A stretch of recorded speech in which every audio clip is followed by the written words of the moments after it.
जय हरी विठ्ठल. पंढरपुरात त्रिलोचनदास नावाचे विठ्ठल भक्त राहत होते.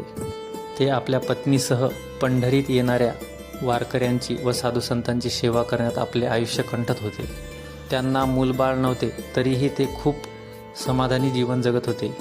विठ्ठलाच्या दर्शनासाठी येणाऱ्या भाविकांमध्येच विठ्ठल आहे असं समजून ते त्यांची निश्चिंतपणे सेवा करत असत. कालांतराने त्यांचे वय झाले, परंतु त्यांची सेवा सुरूच होती. उतार वयात त्या दोघांच्यानेही काही काम होत नव्हते व आपल्या संपूर्ण आयुष्यात त्यांनी स्वतः राबून साधुसंतांची सेवा, भोजन व्यवस्था केली होती. ते आता उतारवयात जमत नसल्याने त्रिलोचनदास दुःखी राहू लागले. आपल्या सेवेत खंड पडू लागला हे पाहून ते उदास झाले. त्यावेळी स्वतः पांडुरंगाने एका मुलाचे रूप घेऊन त्यांच्याकडे येत, मला स्वयंपाक उत्तम प्रकारे करता येतो. आपण म्हणत असाल तर मी आपल्याकडे स्वयंपाक करत जाईन व साधुसंतांची सेवा करून माझंही उदरनिर्वाह करत जाईन. त्रिलोचनदासांनी लगेच त्याला होकार दिला आणि आता पंढरीचा पांडुरंग त्रिलोचनदास व त्यांच्या पत्नीसह त्यांच्याच घरात राहून सर्व कामे स्वतः करून साधुसंतांची सेवा करू लागला.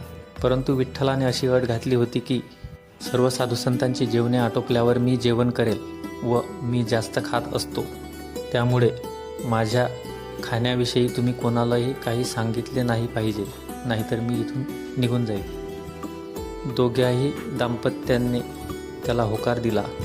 भक्त त्रिलोचनदासांच्या घरी पांडुरंग राबू लागला. तो एखाद्या नोकराप्रमाणे काम करी. पहाटे उठून अंगद झाडणे, सडा सारवण, पाणी भरणे, स्वयंपाक करणे व साधुसंतांची जेवणे झाल्यावर जेवणे हा त्याचा दिनक्रम झाला. त्यामुळे त्रिलोचनदासांची चिंता मिटली. पांडुरंगाला स्वतः त्रिलोचनदासांची पत्नी खाऊ घाली. ती स्वतः स्वयंपाक करी. मात्र पांडुरंगाचा स्वयंपाक करून करून त्रिलोचनदासांची पत्नी फार थकून जाई.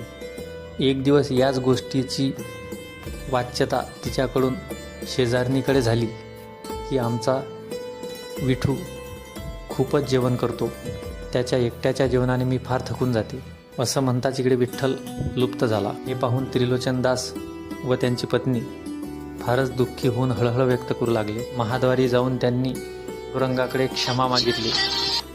तेव्हा त्रिलोचनदासांचा भोळा भाव पाहून पांडुरंग प्रकट झाले व त्यांनी सर्व रहस्य त्यांना सांगितले. त्रिलोचनदास व त्यांच्या पत्नीला स्वतः पांडुरंग स्वतःच्या निजधामाला घेऊन गेले. जय हरी विठ्ठल.